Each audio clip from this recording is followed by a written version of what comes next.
Dans le processus de la reconstruction de la paix et du vivre ensemble dans les régions de l'Est, du Nord et du Sahel, la responsabilité d'un certain nombre d'acteurs s'impose. C'est le cas des journalistes, des communicateurs ainsi que des éducateurs qui ont été formés sur le traitement de l'information religieuse et la gestion des conflits à l'initiative du projet Prodive. Plus de détails sur la question en début de journal. Et dans le processus de développement de la province du Loromo, la participation communautaire des femmes s'avère être un impératif.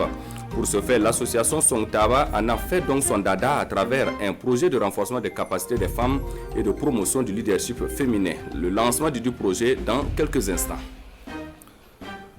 Voilà qui fait la une de l'actualité de ce 19h. Madame, Monsieur, bonsoir et merci d'être au rendez-vous.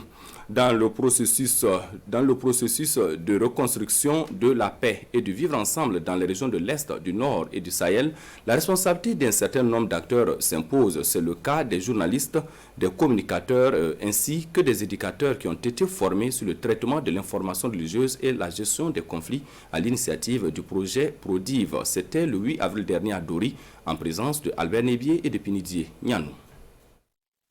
Ils sont et des éducateurs de la région du Sahel. Tous partagent un point commun, la manipulation des informations sensibles.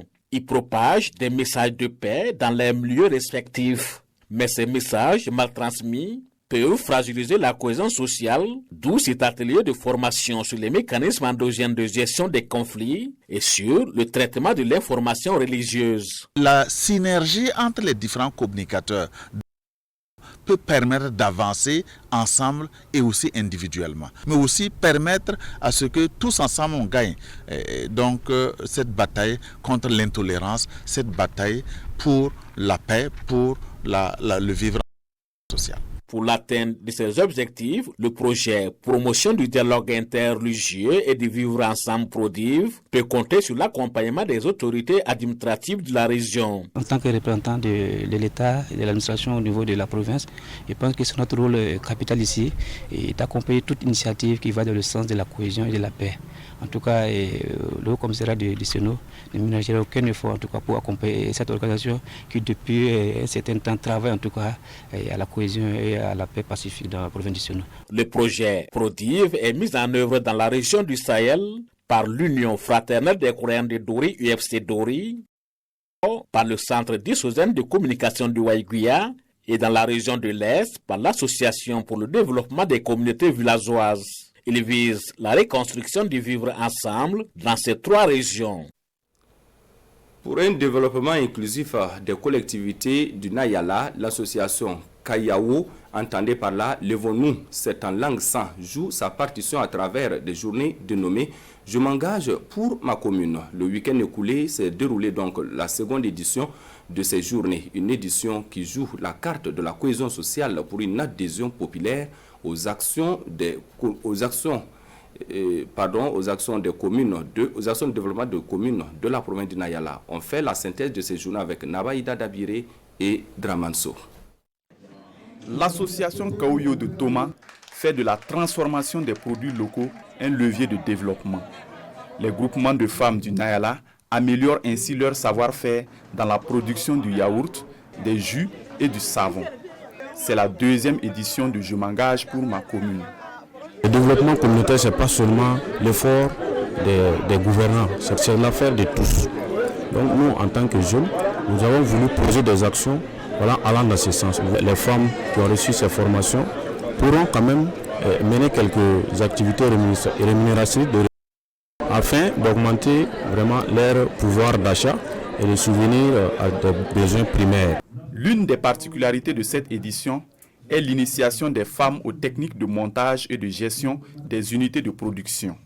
Le ministère de la Jeunesse entrevoit des formations en entrepreneuriat, la gestion des micro-entreprises, l'accompagnement à avoir des petits crédits pour pouvoir entreprendre. J'ai vu tout ce que les femmes ont produit pendant ces 2 jours, c'est ça qu'on appelle l'entrepreneuriat.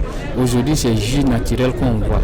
Au lieu que ça soit transporté sur nous-mêmes au Burkina Faso, on peut les fabriquer dans le Nayala. Il faut dire que nous, on ne va plus aller chercher des bières à Ouagadougou. Ces 72 heures de partage ont aussi été un cadre de sensibilisation à la cohésion sociale. Et pour une adhésion populaire à l'émergence du Nayala, Délégués à l'artisanat, invités de marque, demandent d'élargir la sensibilisation à l'ensemble de la jeunesse de la province. Et dans la commune rurale de Bouala, nous sommes cette fois-ci dans la région du centre-nord. L'heure est au bilan des activités menées par la municipalité l'année dernière. Le jeudi dernier donc, le conseil s'est prêté à un exercice de redevabilité face aux fils et filles de la commune. De cet exercice, il ressort un bilan satisfaisant avec plusieurs infrastructures scolaires, sanitaires et hydrauliques réalisées. On en sait davantage avec Pascal Tapsoba et Jacques Ouedraogo.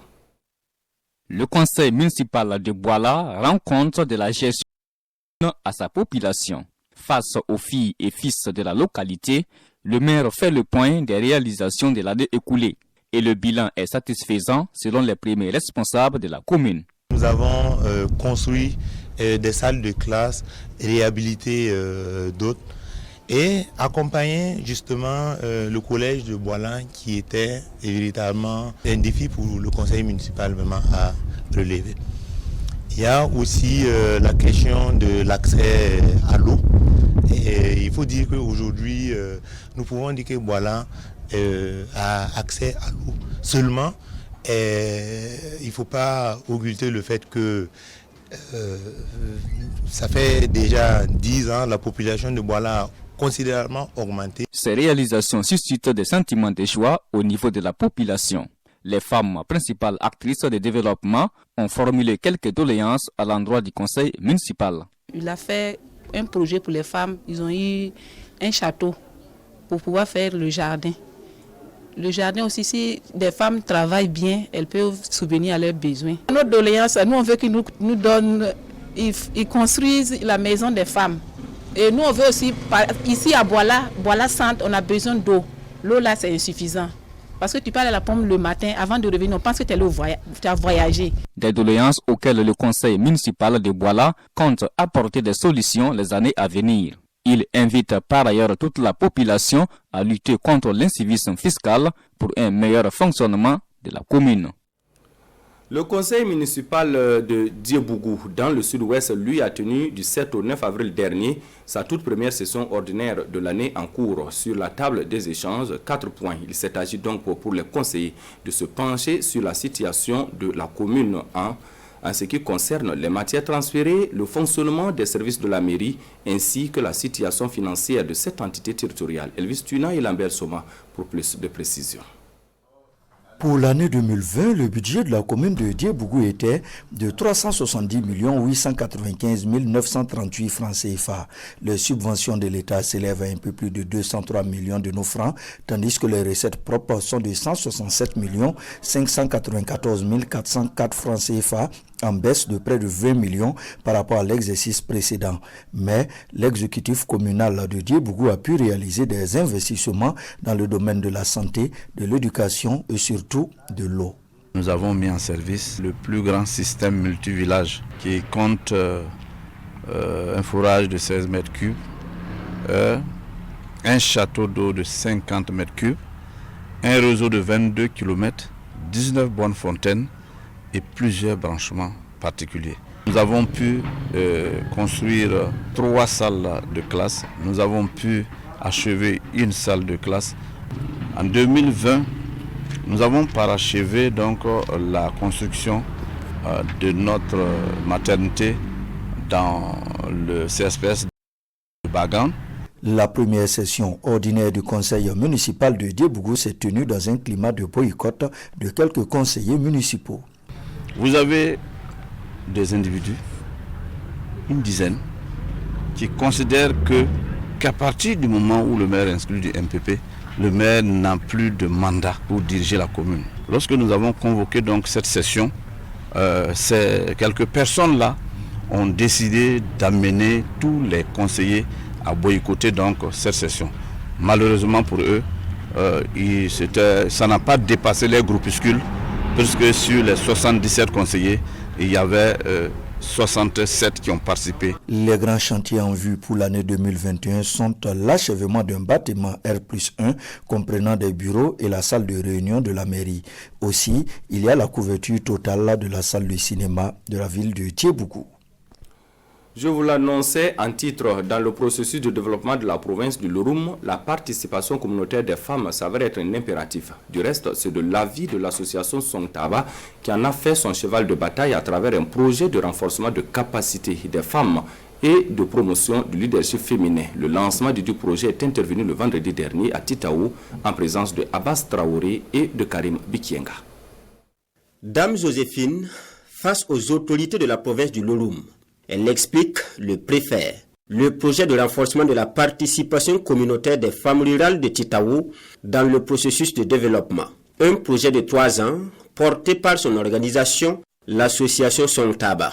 Et durant ces 3 ans, l'association va former ses membres qui sont des animatrices pour réaliser des actions de sensibilisation, de plaidoyer sur les violences à l'école et aussi la lutte contre les violences basées sur le genre et aussi la santé de la reproduction. Le projet ainsi présenté aux autorités provinciales intervient dans les communes de Titaou et de Wingue. Il prévoit former 3000 femmes et 2000 jeunes filles sur les droits et le leadership des femmes.